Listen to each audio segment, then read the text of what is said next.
Facebook, and YouTube. Waiting for YouTube. Again, this weird YouTube setup. What's up, everybody?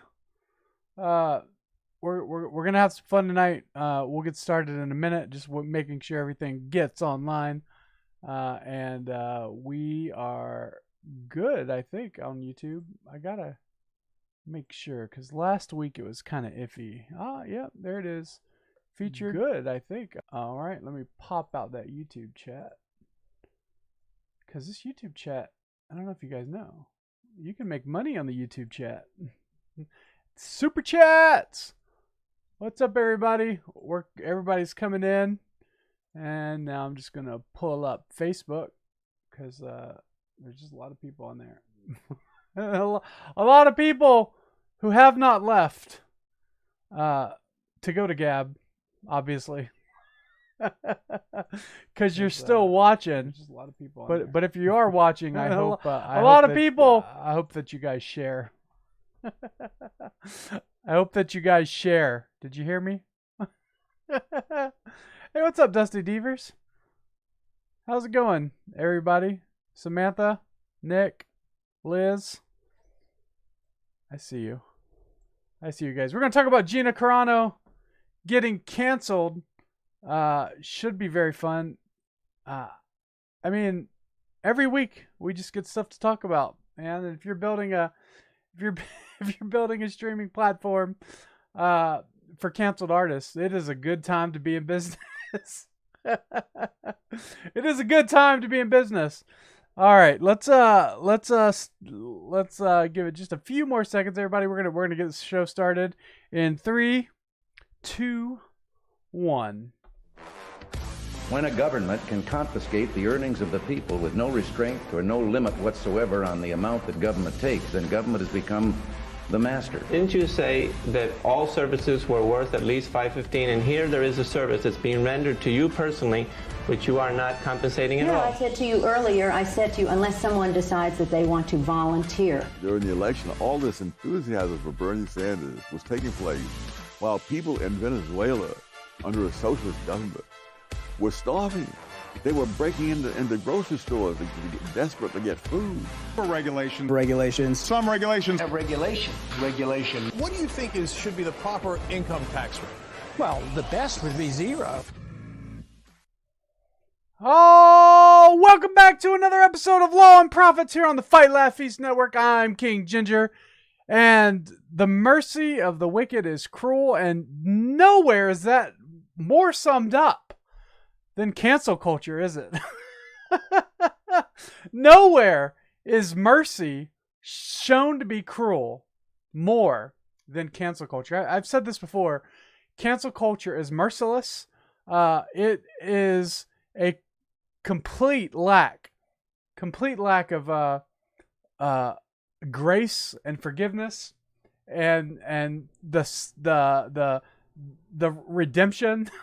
There's none of that available in cancel culture, none whatsoever, and nowhere is that seen more than what has happened with the Star Wars Mandalorian star Gina Carano this week. Last night. I was funny because I was driving back from a meeting in Spokane, and I get home and my phone notifications are just going crazy, and it's every one of you beautiful people tagging Gina to go check out Watch Lore, because you guys know Lore is going to be a platform for artists who cannot be canceled, and for artists who have been canceled to make whatever it is that they want.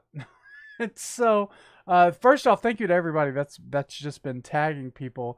That is the reputation we want to have. That is the reputation that Lord we want to have. As soon as somebody gets canceled, we are there to pick them up. Sort of like in early church history, when the diseased people, they would just throw their bodies out on the streets, and the church was there to rescue and pick them up and to take them to a hospital and nurse them and feed them and get them back to health. The nurses were risking their lives and reputation, and that's how you got the first hospitals. So you could consider what we're doing at Lore a hospital for canceled artists. Yeah, I guess that's a good way. That's a good way to put it. That was an interesting analogy because most of the time nowadays, the church is the ones throwing the sick people out on the street and closing their doors and not taking care of those who are sick because of COVID fears and stuff like that. But back in the day, the church used to care about the sick, and they would risk their lives to help them and to minister to them. Not so much anymore, but it is what it is. As my pastor back in Virginia says, cancel culture is a cultural cancer. Always the wordsmith, Pastor Kevin Haas is when it comes to stuff like that. But yeah, so I watched what's interesting about this is I watched The Mandalorian. The Mandalorian is a fantastic show. It focused on the covenant of adoption, the covenant of like that's sort of the doctrine of adoption. I guess they referred to Baby Yoda as a foundling in the show, which was great. So foundling was essentially like the rules for adoption. It is, and there's very subtle mentions of it. But there was this one line in particular that was really good, which essentially said, "He's a foundling. He's your foundling now." And so, in other words, he's yours now. This child is yours because you adopted him. So that was really great. That sort of principle that was put forth through this biblical masculinity, this man who's fighting to save a child, is not something you get a lot in culture now. And then, of course, they had this one character in there played by Gina Carano. And she was actually probably my least favorite character because I always thought she's going to be the feminist, right? Like she's going to come in and be the outright feminist, macho woman. And she did a lot of that, but they never really fleshed that out like I thought they were, which is good. But then, come to find out, just last night, she's been canceled for a supposedly racist and offensive tweet, which we are going to look at right now. I think this is phenomenal. It's a phenomenal insight into Hollywood, actually, just the fact that this was canceled. So let's pull this up. This is from page 6. Now, this is the tweet that she was canceled for. Jews were beaten in the streets, not by Nazi soldiers, but by their neighbors, even by children. Because history is edited, most people today don't realize that to get to the point where Nazi soldiers could easily round up thousands of Jews, the government first made their own neighbors hate them simply for being Jews. How is that any different from hating someone for their political views? So, so as you can see, that tweet is not offensive at all. It's in fact saying, look, if you want to avoid a Holocaust, you can't let the government convince you that there are certain types of people that are better than others.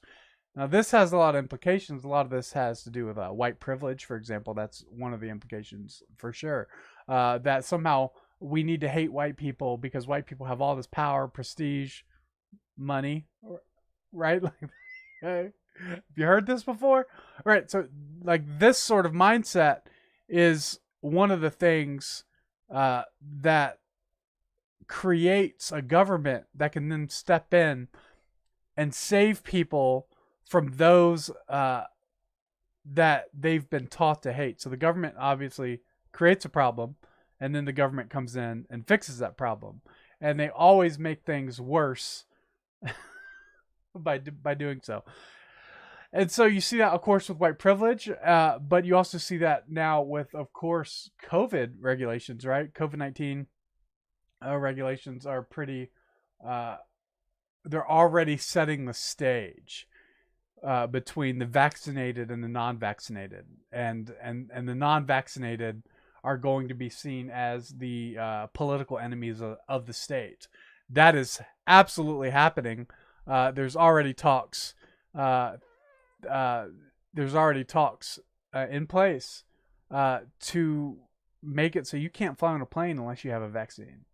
You're not going to be able to travel from state to state, whether by car or by walking. You're not going to be able to travel without being vaccinated. That is not a conspiracy theory. It's weird how so many things are considered conspiracy theories nowadays. The possibility of something to do, some sort of fraudulent activities in regards to voting for people. That is a conspiracy theory, even if the evidence is tremendous and the New York Times comes out and admits that there was all these secret organizations that were sent out to fortify, not fraud, fortify the election, which actually, by the way, is way more scary than fraud, because at least you think with fraud, it's a one-time thing. Like, they did it that time. But fortifying is way, way, way more permanent. So, anyway, that makes you conspiracy theorists. Snopes just put out something that said that if you believe in creation, that's a conspiracy theory. And now we're living in a culture where believing in these conspiracy theories is enough that you can't do banking, you can't... you should be stopped by the state. You can't work. You can't be employed. You can't have social media. You can't have all these things. It is really nuts out here. And I've said this before, and this is really important. There is no way to fix this apart from the gospel. Here's the thing, and you guys can quote me on this. But you cannot convince someone, no matter how much evidence you have, you cannot convince them that they're morons without the gospel first penetrating their heart so they can see how much of a fool they are. Seitan Brunke really emphasized this from presuppositional level with How to Answer the Fool several years ago. And when he goes on the streets and he convinces people and shows the absurdity of their worldview, that's just in regards to believing that God exists. We know, everybody knows that God exists. And it doesn't matter how much evidence the Creation Museum can throw at them. It doesn't matter how much evidence Ken Ham can throw at them, or any apologist can throw at them. It doesn't matter because they're suppressing that truth and unrighteousness. And we're seeing that exact same thing today with so many different things. Like the foolishness of this anti-Christian worldview is insane. Trump is this mean, awful person. Doesn't matter if you go through all the policies, if you show how he benefited the economy, if you show how he created all these jobs, it doesn't matter. He was mean, therefore he needs to be put in prison for mean tweets. That is where they're going. And let's be very clear about this. If they can cancel the President of the United States, which they have done, if they can cancel him, they can cancel you. If they can deny banking to a former president, they will deny banking to you. That is not a conspiracy theory. That is facts 101. that is so incredibly logical to assume that if they can deny banking to the president, they will deny banking to you. And this is why every time something stupid happens, Bitcoin goes up. I was talking to, this is a sidetrack, but it's important. I was talking to Gabe Wrench about Bitcoin today, and we were just kind of talking about cryptocurrency in general. And my argument against cryptocurrency, which by the way, I'm a huge fan of the technology, the blockchain technology. I'm huge into that. I think it's really important. But my hesitations with adopting it as a legitimate currency is just the fact that you can't turn Bitcoin into jewelry. A chicken is a more valuable currency than Bitcoin is, and not valuable, but it is a more usable form of currency than Bitcoin is. And the reason is because I can take a chicken and I can use its feathers, I can sell it for food, or I can keep it and use its eggs. right? So these are all the, and then I can sell the eggs. So if somebody came up to me and said, if AD Robles came up to me and said, I'll give you 10 chickens if you make a video for my channel, that would be a very good currency and form of exchange. I don't know what I would do with 10 chickens. And I would probably wouldn't accept the deal because I don't want chickens. But that the monetary value of a chicken, and the fact that I can use it to trade for resources, or I can use it on my own for other purposes, whether it's for food or for feathers, that makes it way more usable than Bitcoin as an actual standard of currency. Now, I cannot take a Bitcoin, melt it down, and use the melted components of Bitcoin to make jewelry. I cannot use Bitcoin to feed my family in the same way I can a chicken. So as a commodity that's exchanged between people, even today we say, well, what is the value of a Bitcoin? And we say, well, the value of a Bitcoin is $44,000. But what is the value of a Bitcoin outside of the dollar value that's prescribed to it? Nothing. Bitcoin, I may be able to exchange Bitcoin with people to get services from those that accept Bitcoin, but outside of Bitcoin itself, like, there's nothing there. And you say, well, yeah, but the dollar's the exact same. And it's like, exactly.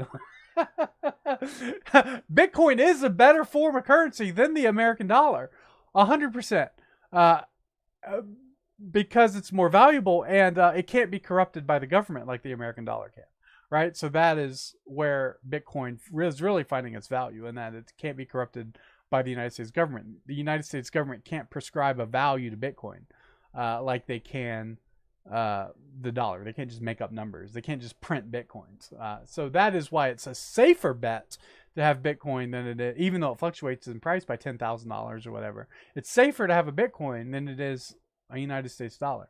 And that's just a sign of us being under judgment. But why do I say that? It's because Bitcoin is finding its value really in cancel culture. Like, this sort of stuff is fueling Bitcoin. It's making Bitcoin go through the roof, because people know, if I am unable to do banking, if I'm unable to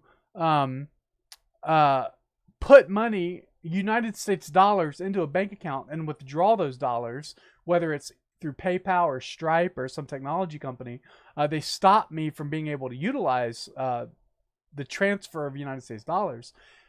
At least I can have some sort of value in Bitcoin, and at least some people, not everybody, not yet, will accept Bitcoin for payment of whatever it is they're selling. There's restaurants that accept Bitcoin. I bought my wife's engagement ring with Bitcoin, and I cashed out the money I made from Bitcoin to get our honeymoon, but I didn't buy our honeymoon with Bitcoin. But the ring I actually paid. Funny story, I got our engagement ring and I was in the store, and I knew that they accepted Bitcoin, and Bitcoin was like really high. I think this was like the first time it was like at maybe like 20 grand. I think so. This was like 2017. Like, this was a year like it was peaking.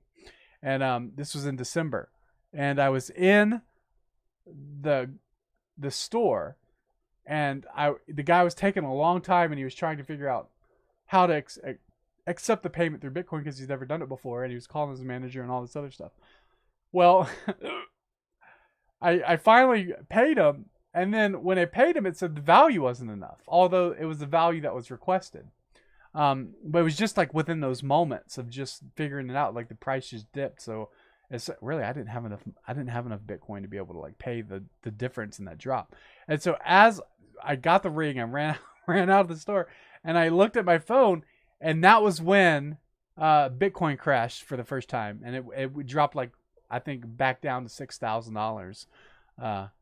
Man, it would be nice to have Bitcoin at $6,000 again, wouldn't it? But that was like, it was like moments. If I was like a little bit too late, I wouldn't have been able to get the ring the way I did. Anyway, funny story. All that to say, there is an economy that is thriving from cancel culture. And we have to understand this as Christians, because it's easy for us to look at this stuff and we go, oh my goodness, they're taking away our banking. They're taking away all these actresses. They're taking away, they're canceling Chick-fil-A, right? That was something that happened.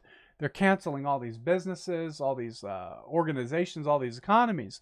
And we have to look at this and say, but they're foolish. And the reason they're foolish is because this sort of stuff is instilling a loyalty to people, to those who are canceled. If you are canceled, there is a tremendous amount of value that cannot, no matter how much marketing dollars you spend, you cannot get this customer loyalty any other way. I knew who Gina was from seeing her on The Mandalorian, but I did not know her name until this week. And now I know her name, and a lot of people know her name. And her popularity has only increased as a result of this. Now the question is, are there businessmen who are cunning enough and ruthless enough to figure this out, that goes, there is a lot of money to be made from those who have been canceled? And I want to be the first to say, yes, there are. And they work with me every single day building lore. So if you're an investor out there and you're listening to this and you really want to put your money where your mouth is, and you have a backbone of steel, very important. You have to have a backbone of steel, because when they come after you, you have to be able to just go, I don't care. So you have to be able to do that. So anyway, all that to say is there is a loyalty and a profitability that comes with cancel culture, and the fact that they're destroying themselves for the sake of their message. Last week I was talking about Greg Gudorf, the former CEO of PureFlix, talking about Hollywood doesn't care about the message. They're only focused on the metrics, the money and the metrics. And that could, here's another proof. How do you fire the star of the #1 most watched show on all of streaming television, the most talked about show for sure?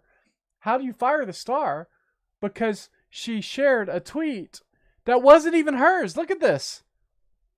This is not even her tweet. This is a screenshot of Warrior Priest Jim podcast. So it's not even her original thought. Like, this isn't even something she said.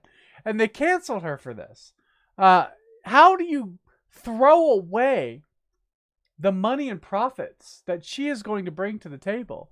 Even though now you see that trending is cancel Disney Plus, death to Disney, like all these things that are trending now, and people are unsubscribing all the time.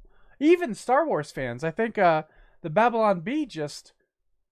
some of the guys that work at Babylon Bee posted screenshots of them canceling their Disney Plus subscriptions. And I don't think that was easy for them, because I believe like Kyle Mann and Seth Dillon, like, they're big Star Wars fans, right? They're big Disney fans in general. And so it's not an easy thing to do, but that's exactly what is happening. That's exactly what's happening. And so the amount of money Disney lost is incredible. And somebody just sent me a message today that I saw. I don't have it pulled up, but they sent a message from an article from CNBC that said Disney, as of today, oh, this is interesting. As of today, they've decided they're no longer going to report subscriber numbers to the public, because that was just something they were doing for the first year of Disney Plus, but they're not going to do that anymore. What a coincidence! What a coincidence! That they decided they're not going to report their numbers anymore on the same day that everybody is just pulling out and canceling Disney Plus like it's like it's nothing. So my wife has a question, and I'll read it because I haven't read it yet. But she says, "What do you think about these big corporations putting in their contracts clauses that say that people can't have their own thoughts or speech outside what is acceptable to that company. I would say that they are completely freely able to do that.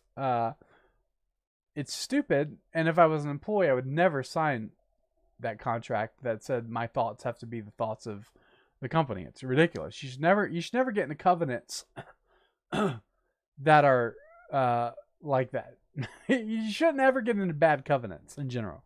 And so if I see that, I would automatically not join any organization that forces that. But great question. Great question. So let's read. It's always interesting. So there's a tweet. Let's see how CNN reports this. Lucasfilm fires the Mandalorian star Gina Carano after offensive social media post. Now, we just read that post. And let's just be honest here. That was not an offensive post. It was not. Excuse me while I drink my adult beverage.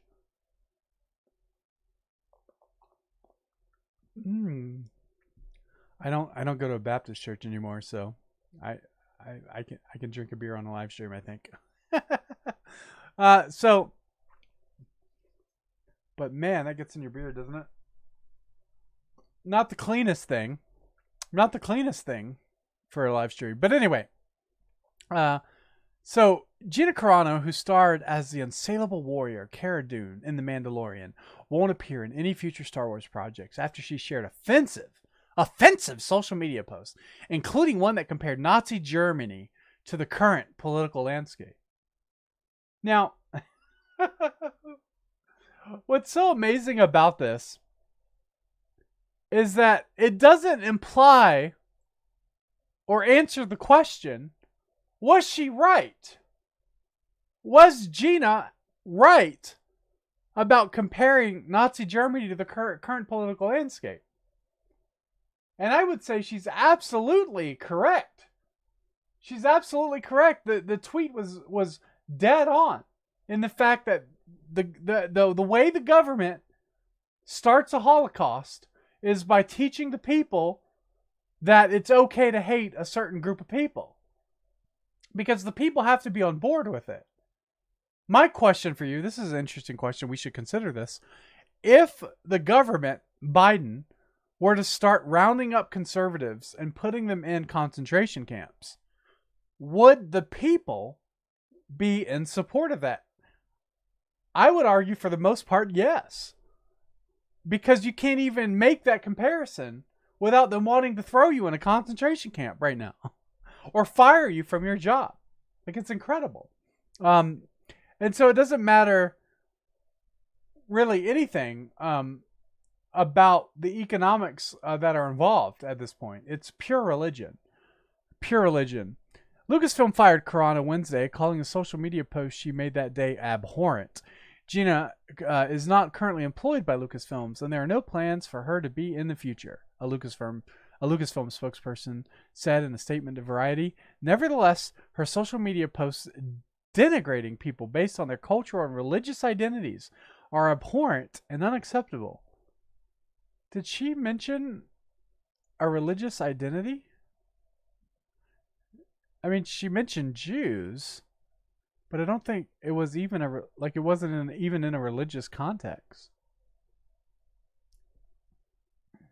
Yeah, it wasn't even in a... Yeah, okay. Well, that's not even true. So Carano was also dropped by United Talent Agency on Wednesday, Variety reported. Wow, her talent agency kicked her. You know what? I'm telling you, one of the things I'm learning doing lore is that one of the biggest problems in Hollywood are the agents. John Speed talks to Hollywood agents all the time. That's his job. One of the things he does, and it's weird for a small church pastor to be talking to these Hollywood agents. But John has become convinced that if there were more Christian agents in Hollywood, actors would make a lot more money. They'd get way more equitable deals, and they wouldn't be able to be canceled because the agents would fight for them And now we don't see that, obviously. United Talent Agency is just dipping out. You know what? I would ask if there's any Christians in Hollywood that are currently have contracts with the United Talent Agency to dump them immediately. Get rid of them and either start your own talent agency or find someone else that's going to back you up and support you when the pressure comes, because the pressure is definitely going to come. Let's continue reading the CNN post. The Post invoked Nazi Germany and made fun of masks. One of Carano's posts, which she appeared to repost from another account. That's right. She didn't appear to do it. It was clearly a screenshot, and not even a good screenshot, by the way. It was one that was it's been through the meme system for a while. It had some age on it, so it was obviously not from her. But she says one of Carano's posts appeared to be referenced the Holocaust, during which an estimated 6 million Jewish people were murdered, and how the conditions then were similar to contemporary political divides. How is that any different from hating someone for their political views? Part of the post read.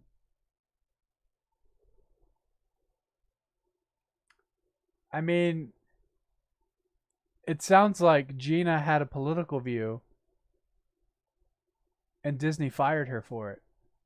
So how is that any different than hating Gina for her political views? Look, this is not about logic anymore. It's not about evidence. It's not about any of this stuff. It's not about convincing people that a conservative view of economics is actually the best for society. It's not about convincing people that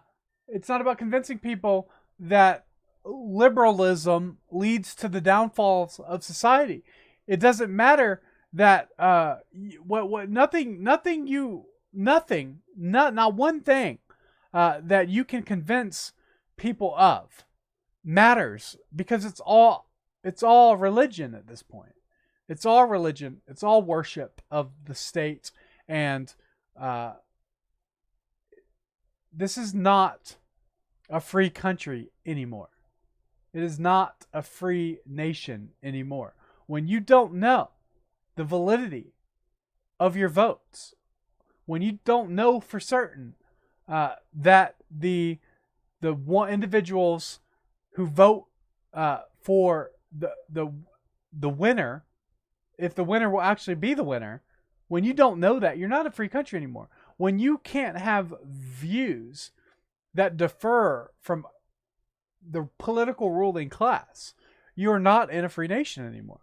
And this is, the thing that's so, it's just so incredible to understand. And this is just it's such insane. She later deleted that story, and another that appeared to poke fun at mask wearing with an image of a person whose entire head was covered with masks, captioned, "Meanwhile in California." Now, how is that any different than hating someone for their political views?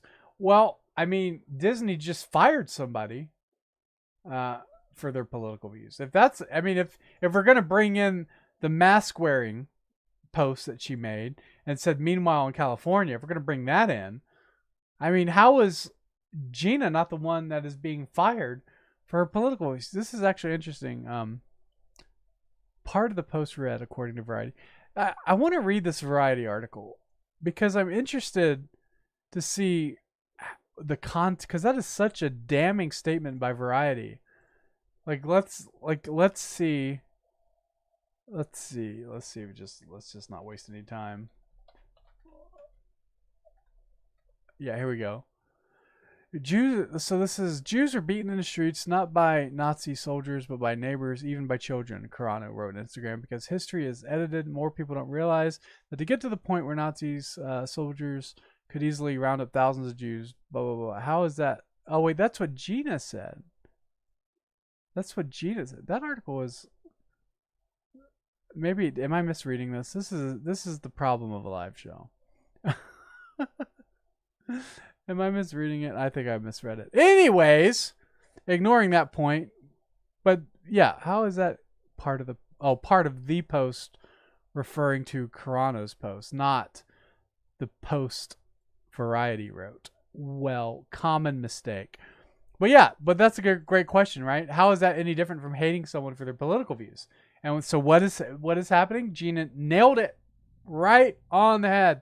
She nailed it, and she said she is now being hated for her political views, because this is how cancel culture works. You are only valuable if your thoughts are aligned with that of the state. And then, of course, Carano courted controversy in the fall of 2020 when she refused fans' requests to put her pronouns in her Twitter bio as a show of support for transgender people. Instead, she wrote beep, bop, boop in her bio, which to fans appeared to mock trans people. I don't think it appeared to. I think it did. And good for her for doing so. Because we have to mock the culture. We cannot allow this to go on. We cannot allow this sort of garbage cancel culture to run our lives.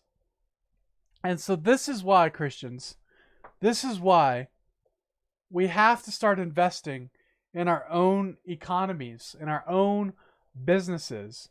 I love, the other day, we got a Facebook message. My wife said something about feminists, I think. I don't remember what she said.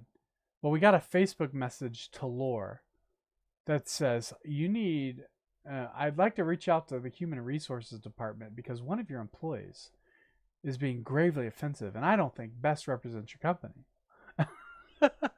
and we just responded and said, oh, this is fantastic. Thank you for telling us. We'll get her a raise right away. Like, that's the value of Christians running their own companies. Because we can just tell cancel culture to shove off. And then eventually that guy just blocked the Lore Facebook page. Oh, good riddance. Sad you're going to miss everything that's really going to make you mad later down the road. Sorry you're going to miss it. Hopefully a friend will tell you about it. But yeah, so that's why we cannot let this cancel culture rule over us.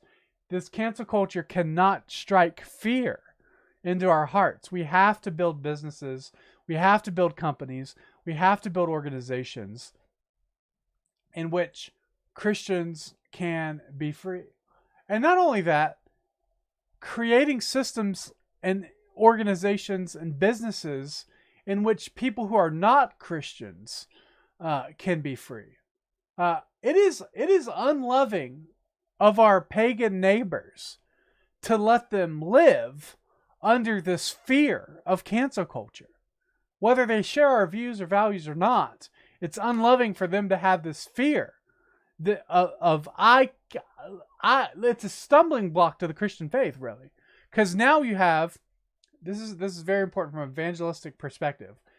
Now you have these unbelievers who have this stumbling block before them of cancel culture that says, if I become a Christian, I'm really going to lose a lot. I'm going to lose my job. I'm not going to be able to do banking. I'm going to be fired from the set of The Mandalorian. Like all these sort of things, right?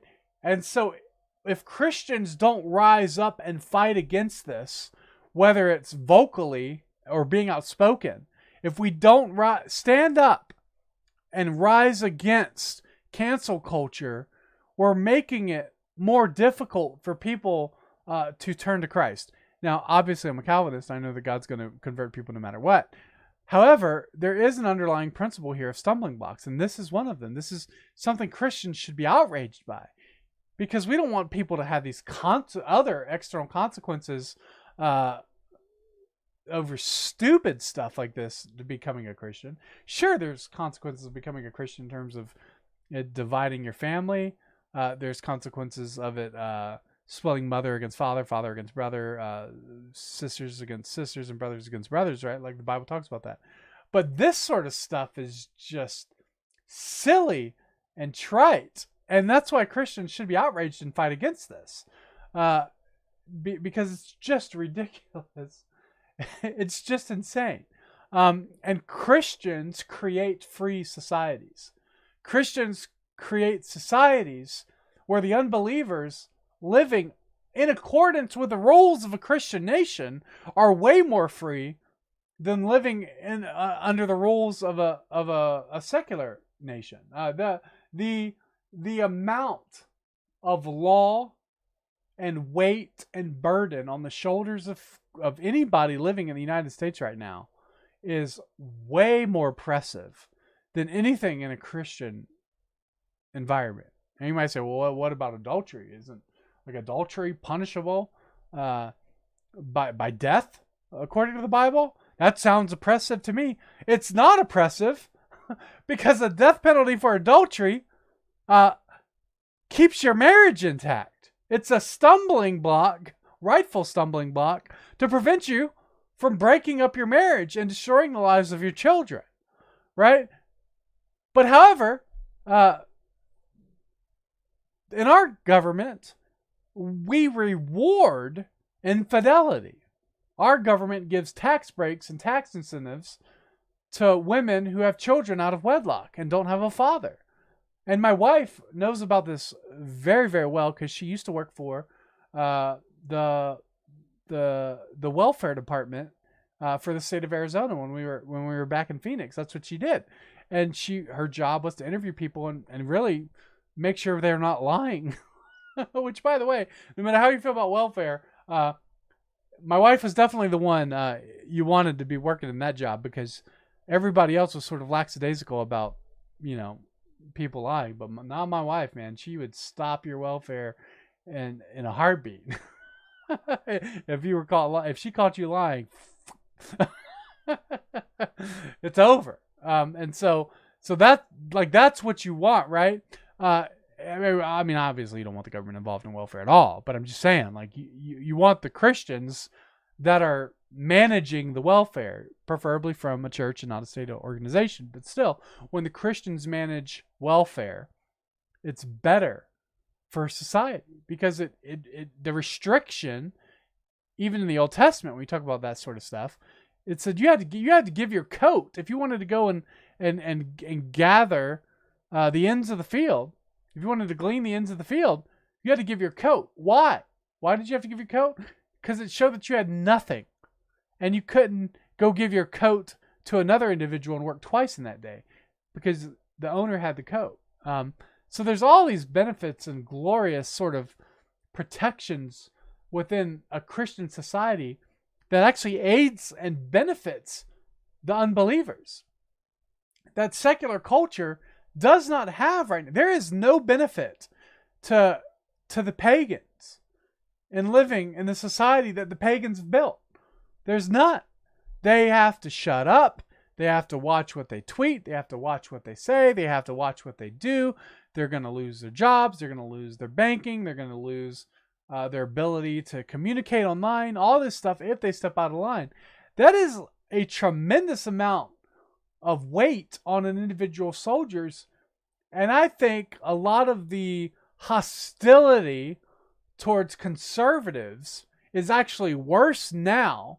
Not so much because they hate conservatives and what we stand for, but it's because they are living with a weight and they're falling in line and you are not. And they've suffered and sacrificed so that they don't get punished. They suffered and sacrificed so they don't get punished. And here you are walking down the street like a free person without a mask on. And so that essentially creates envy and strife between Christians and non-Christians all the more because Christians who truly know God's word as the authority and not what President Biden says and not what the Supreme Court says, those Christians are truly free. And it instills rage in the slave. It instills rage in the slave.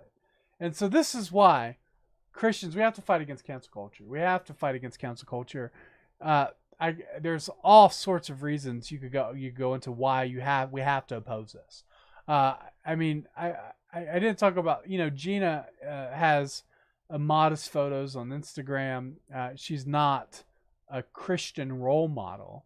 She's a conservative. But we can't let anybody live under these sort of rules of slavery that the government and the mob really is imposing on them. It's really frightening and scary, and it's going to get worse. And the only way for Christians to really prevail in this is to start building businesses, start building institutions, start building economies and decentralized infrastructures that not only protect people from cancel culture, but reward those who defy the state. This is essential. I was speaking of defying the state. I drove to Spokane for a meeting yesterday, and we met at a restaurant with this really talented artist.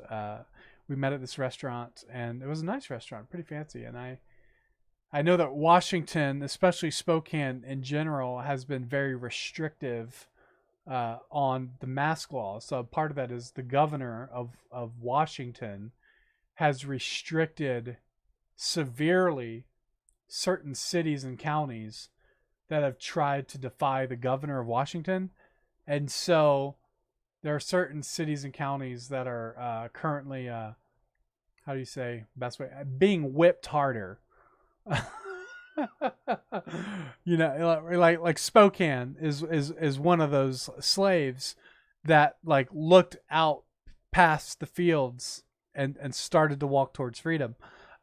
And so the governor of Washington whipped Spokane and a few other counties a lot harder. So anyway, I say that because I got there.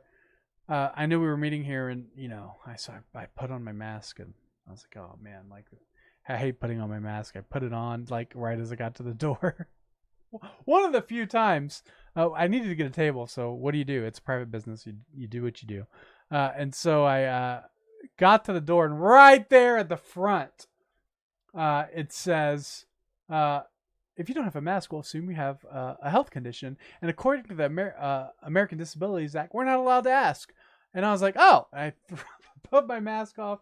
And so anyway, so I found out actually that most of the restaurants in Spokane are opened illegally now because they've defied the order from the governor that their city has to remain closed while the other ones stay open.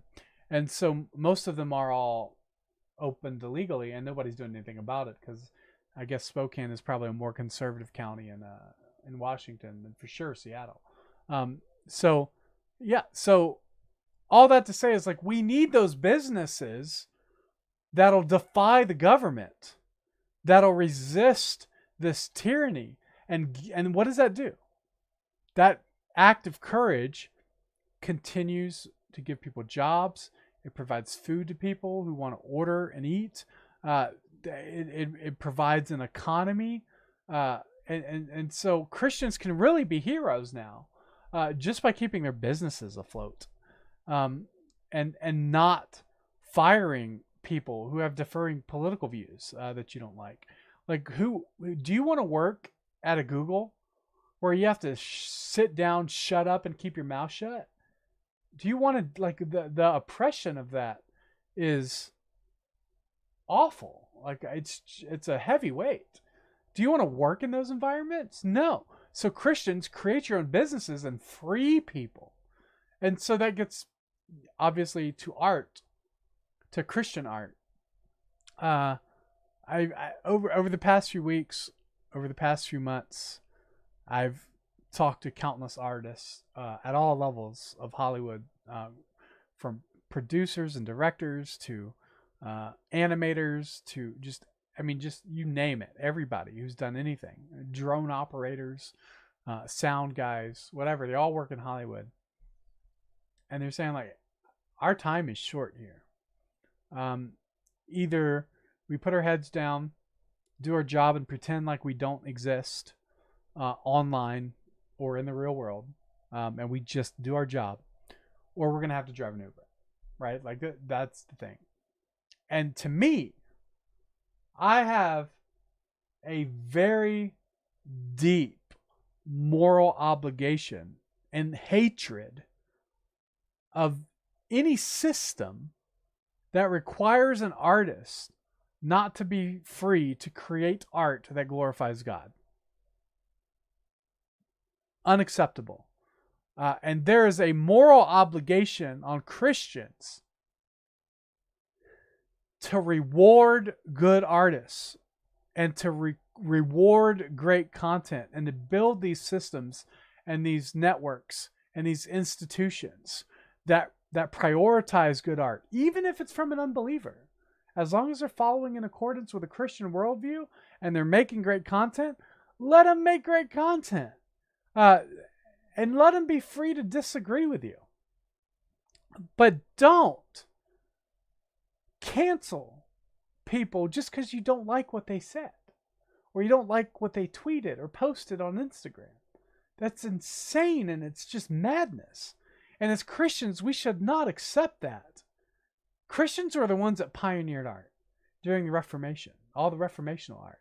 There's a huge difference between the quality of Reformational art versus Renaissance art. I've talked about this before, but Renaissance art was very humanistic. It had David with these mighty, strong hands, and everything about man was perfect and great and majestic.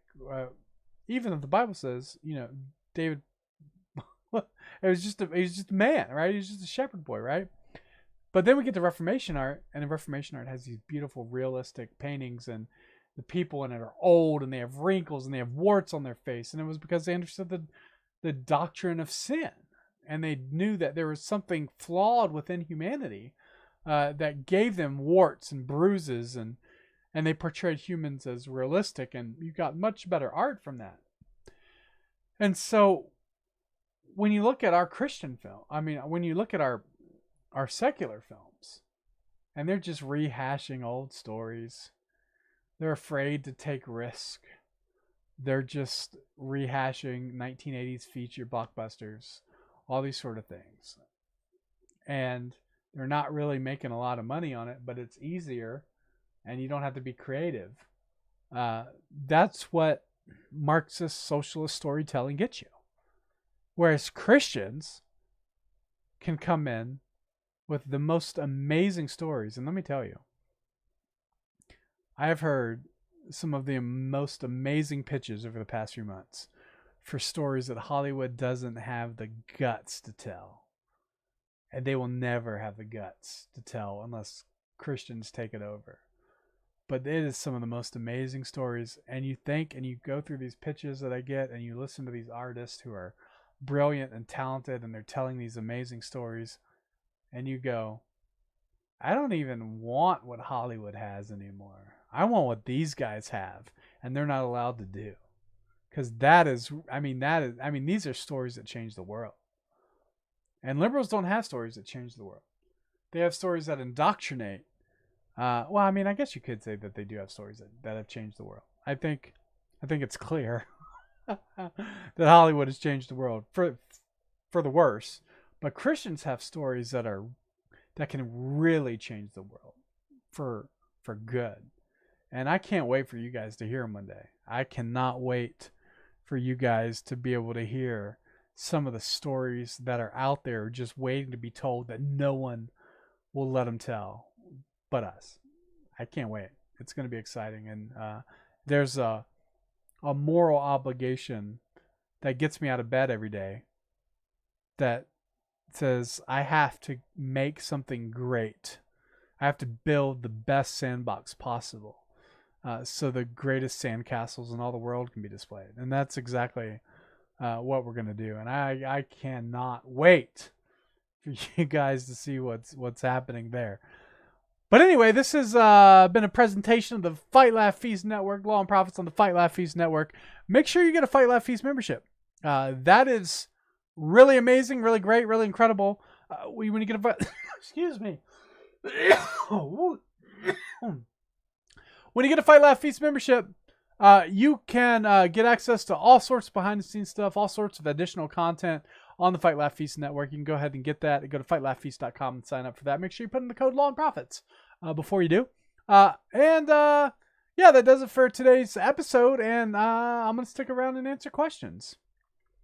So let's go ahead. I did not read through the chat much at all during that show. But let's see.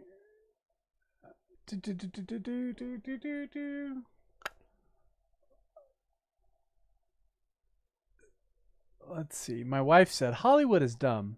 James Gunn likes tweet bashing Gina Carano after Disney fires Mandalorian actress. The Marvel director was under fire for 2018 resurfaced tweets that joked about rape and child molestation. Guardians of the Galaxy director James Gunn appears to approve of the online bashing of the Mandalorian actress Gina after she was fired by Disney over social media posts despite his 2018 dismissal from helming the Guardians of the Galaxy Volume 3. That is so interesting that he is attacking Gina after he was fired from Guardians of the Galaxy. And the reason he can say what has happened to Gina is right is because in his mind he's sacrificed himself for the cause of his liberalism. And so he's been punished and now he's being rehired by Disney. So he's done the hard work. And he's shed some blood and spilt a lamb of himself so that he can get back to work. And Gina is awful, and what Disney did is right. They're trying to earn their salvation. That's what James Gunn's trying to do. Ryan Gordon says, was there a time Christians didn't endure cancel culture? No, we always endure cancel culture. But I think what we're seeing now is a lot of churches who are legitimately afraid of cancel culture. They're legitimately terrified. And of course, those who are true Christians are not going to let this bother them, and they are going to lose their jobs, and they are going to suffer. But they'll suffer with a smile on their face. And that's sort of what is sort of like this joy in suffering that can't be duplicated. That joy of suffering can't be duplicated at all. So, I think right now it's important for Christians to embrace cancel culture, to mock it, and to go to the stake with a smile and a laughter on your face, because we don't have to fear death. Like, that's the worst thing they can do, right? And the worst thing they can do is the best thing they can do for a Christian. And so this is why, they say fight, laugh, feast, because as we fight, we should do so with joy. And so I think I see, like, just the liberals in Moscow, Idaho, the way they act and the way they think they're really cutting us deep, and it's not. Like, they're not. Like, it's not affecting us or me. Not me. I'm fine. So it's incredible. It's incredible to sort of see them thinking that they're getting stuff over on us, and it just, for me, all the more confirms the God of the Bible is true. And the more you can confirm to me the God of the Bible is true, the happier I am. Not that I have any doubts. I'm just saying it's really great to see that everything these scripture says happens is absolutely true. I forget what beer this is. This is it's like a PB&J, but it's not jelly, I don't think. So it's like some sort of peanut butter brew. It's really good.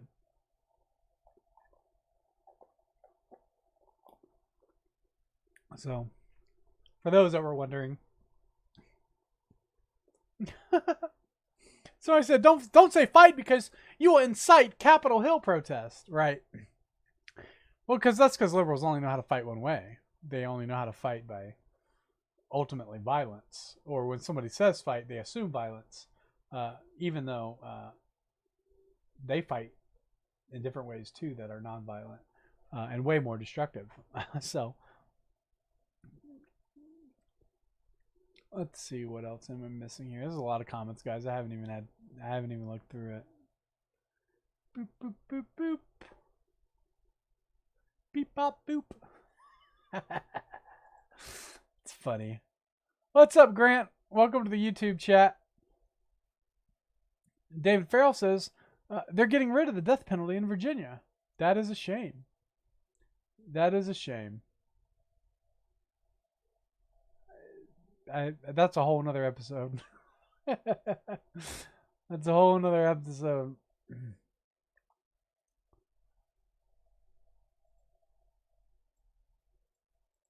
So, yeah, well, this has been a lot of fun, guys. I thank you guys so much for joining me on this. Thank you so much for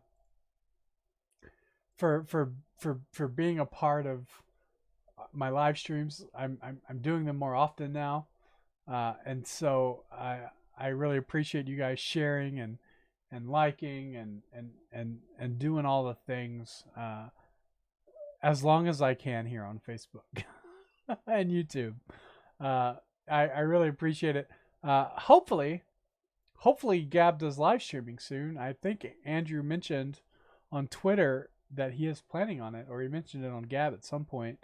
So I cannot wait to live stream on Gab. By the way, Gab is insane right now in terms of, let's just talk about this for a second. Gab is insane right now. The amount of engagement I get on Gab is everything I've worked years to get on Facebook and YouTube. It's insane. It's insanity. And you would think, like, the basic principle here. So, I mean, if we go through we can go through this basic sort of thing. Facebook decided that if there's too much junk in someone's feed, they'll just have spam and a bunch of nonsense, and they won't really pay attention and be on Facebook for a long time. And that was a good move. That was a smart decision. And so they created this sort of algorithm that determines these are the sort of posts that you like, and will feed you more stuff that you like. So Facebook values a customer based on the time on the site. So the longer they're on the site, the more they're getting content that they like, or they're reading content that they appreciate. The more they do that, the longer they stay on, and the more valuable data that Facebook can get. So it made sense to not show people on Facebook stuff they don't want to see. This is why when you do Facebook advertising or whatever, you pay money, you pay less money for better ads. So for ads that people like and appreciate and want to see, you pay less money. But if they don't want to see it, Facebook makes you pay a lot more, because they don't want to they value what's in their timelines as valuable.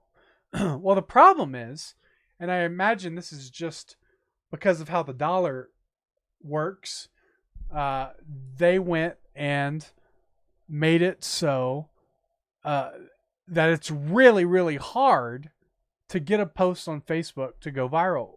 You know, I don't even think, interesting point.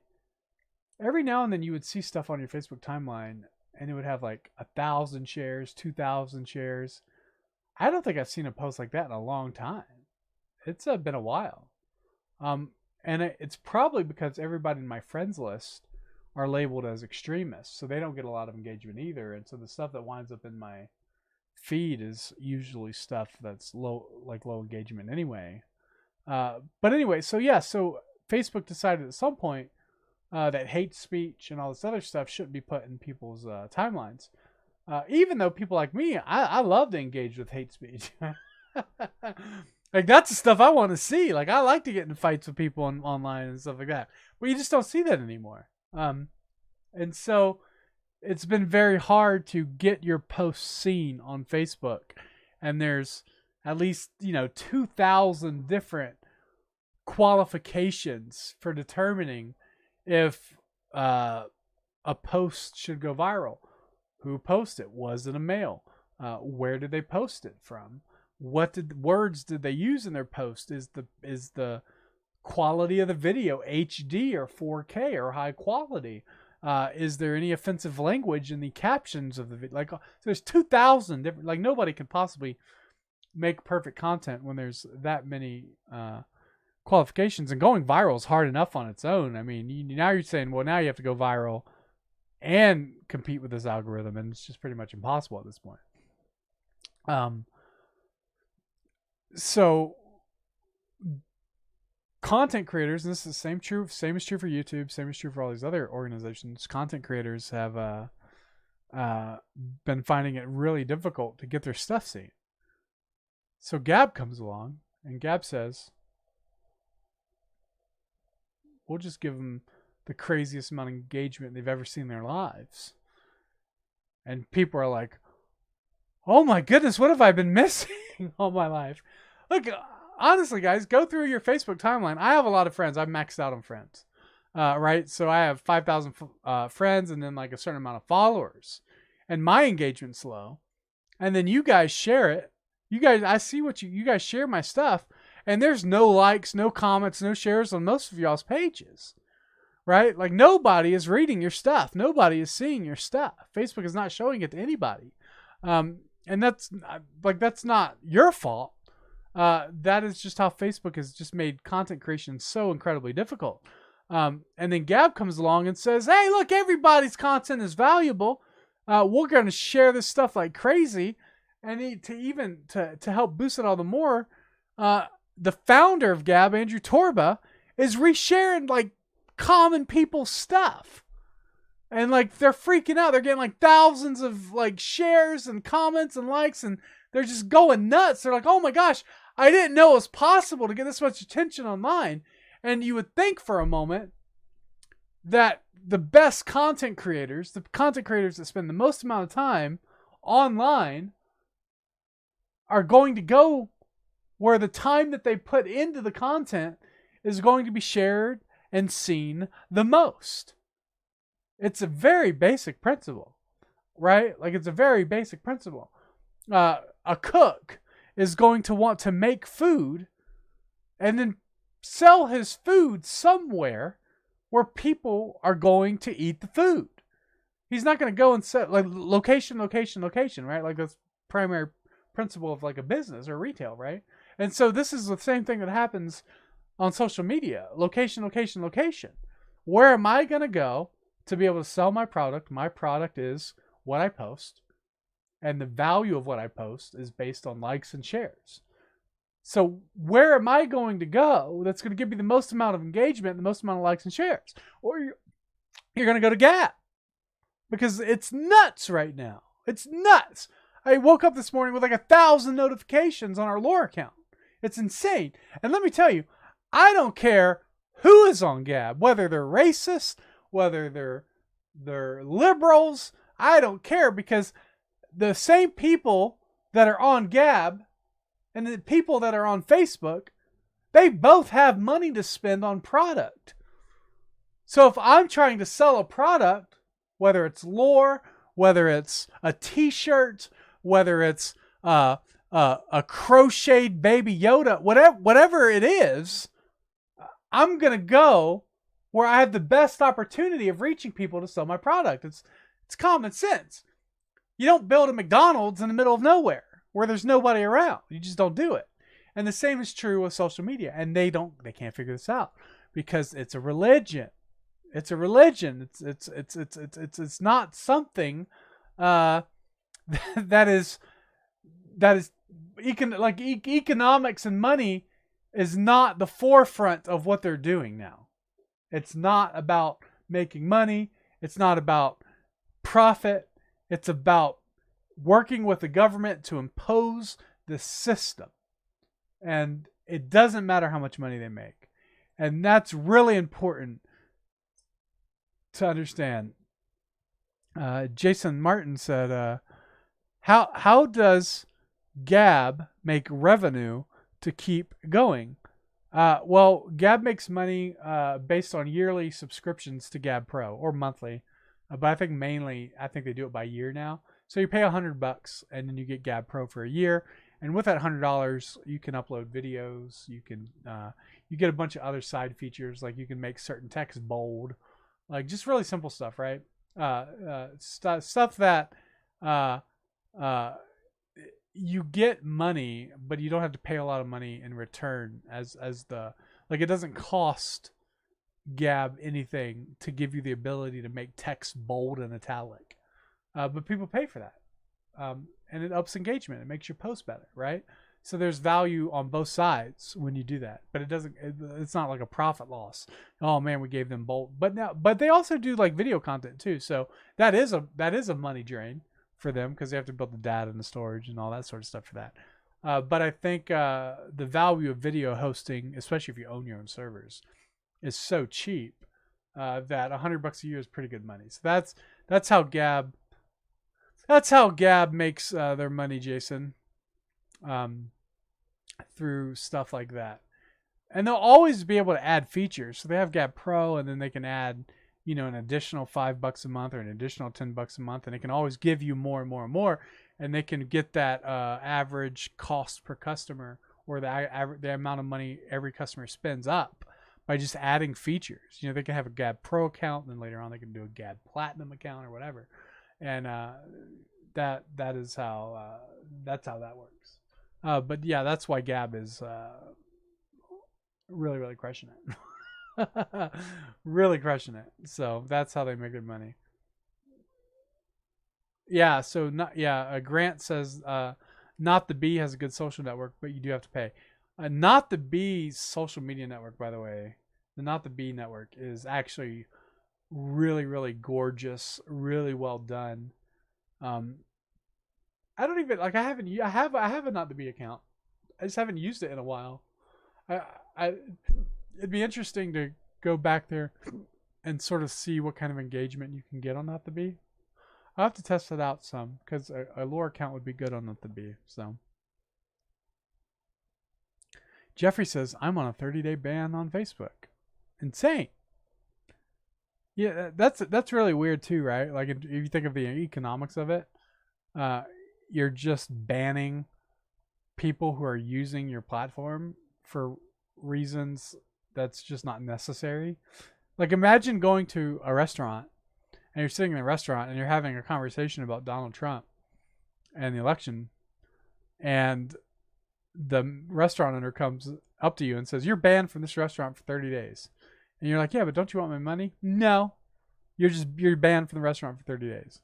But yeah, but I'm a paying customer. It doesn't matter. It's religion. Yeah, Jason, you should absolutely get a Gab Pro account. 100%. Guaranteed. Yes, my wife says that people are donating to Gab in addition to getting the Gab Pro account. So, I mean, that's just because people are loyal to people. If a business respects you as a customer, you're just loyal to them, right? If that business is helping you, if that business is aiding you, if that business is aiding your business, of course you'll give them money, right? If you can make 20 or 30 grand a year on Gab, and all you have to do is get a Gab Pro account, or you have to spend $100,000 on Facebook advertising to get that 30 grand a year that you get on Gab for a Gab Pro account. Well, where are you going to go? The economics are it's just a win-win. Like there's not even a question. And so that's the sort of thing that's just here's the problem. If this is not a battle of economics, because if it's a battle of economics, Gab's clear winner.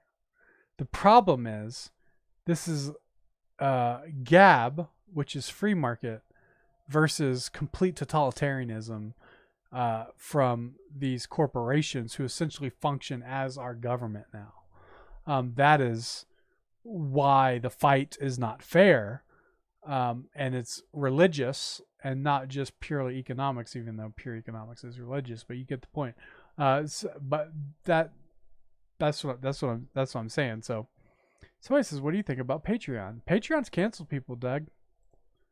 Patreon's canceled, they canceled some really massive names that were raking in thousands and thousands of dollars a month, and they were conservatives and they got canceled. So I wouldn't trust Patreon. No way. Somebody said, Daniel said, new to all this, I'm already loving lore. Oh, man, you guys have no idea. You guys love it now. We haven't even dropped any content yet. Wait till you see the content we're working on, and we've greenlit. That is in production as we speak right now. Wait till you see that stuff. That stuff is going to blow your minds. It's incredible. I can't wait. Can't wait for you guys to see what we're working on. But I have to keep that secret. So, because that's just how things work. Love, love, love what you're standing for. Thanks, Daniel. Really appreciate that, man.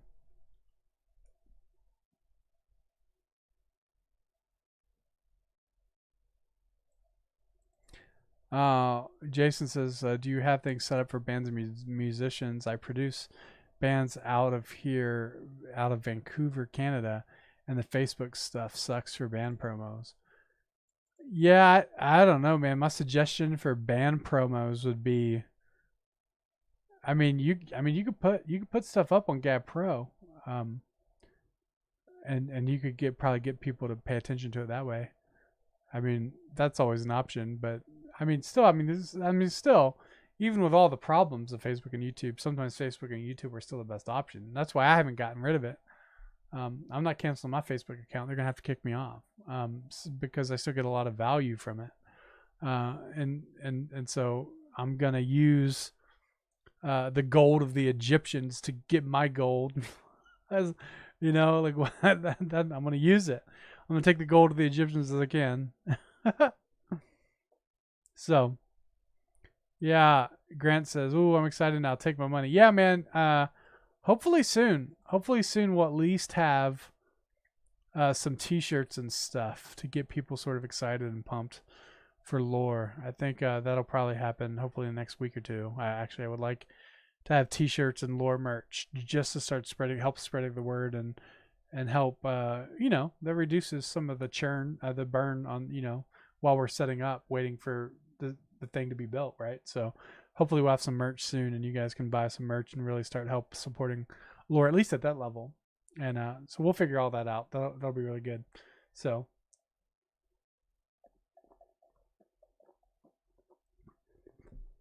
So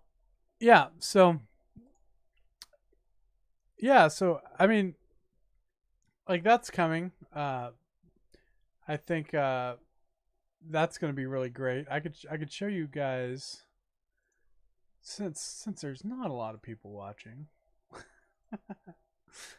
Not that this is like a real big secret, but it might whet your appetite some. I'll set it up. Let's see if I can do this. The trauma of being live. The trauma of being live. Right now, let me tell you.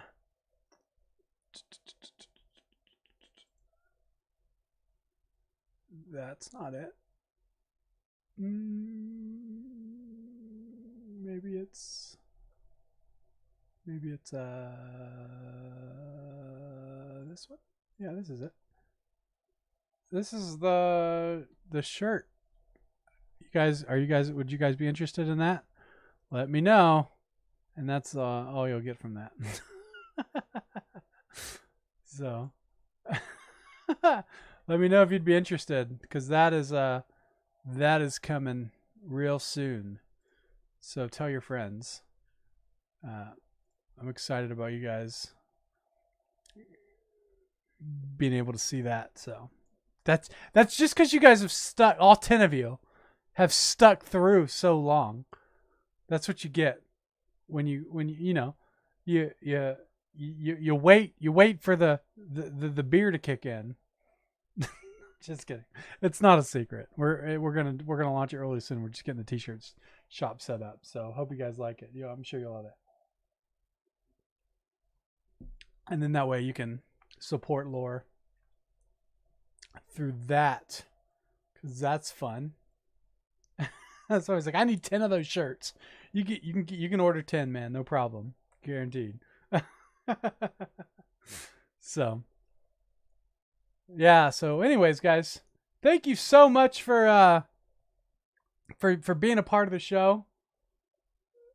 So why the style change on the logo? That's a good question, Chris.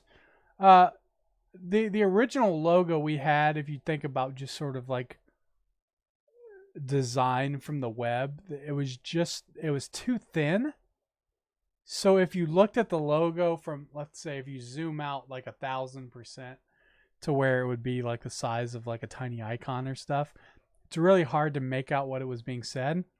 And there was a lot of tiny elements and stuff. It was just sort of, it wasn't bold. The font wasn't bold enough for website design really to make it too, but also too, I felt that the font was feminine.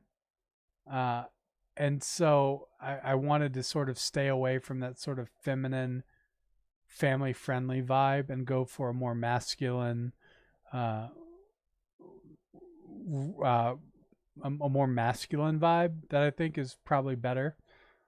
So that's why we did the logo. But that's a good question, and I love to talk about those sort of things because I think it's really great to be able to show you guys what we're doing and why we're doing it. I think that's important for actually any business nowadays, as much as I can anyway. But anyways, yeah, look out for those t-shirts. Tell your friends, and it has been great. Thank you guys so much for being a part of the live stream and for tuning in. And I look forward to talking to you guys next week. Maybe if no crazy story drops next week, like the Gina one today, maybe next week we'll talk about I want to go over minimum wage again and just kind of go through that. So maybe we'll pull up some resources. We'll talk about how awful minimum wage is. Unless another, something else happens. That's a bigger story. You never know with Biden in office now. But anyways, thank you guys so much for tuning in. I really appreciate everything, and I hope you guys have a great day.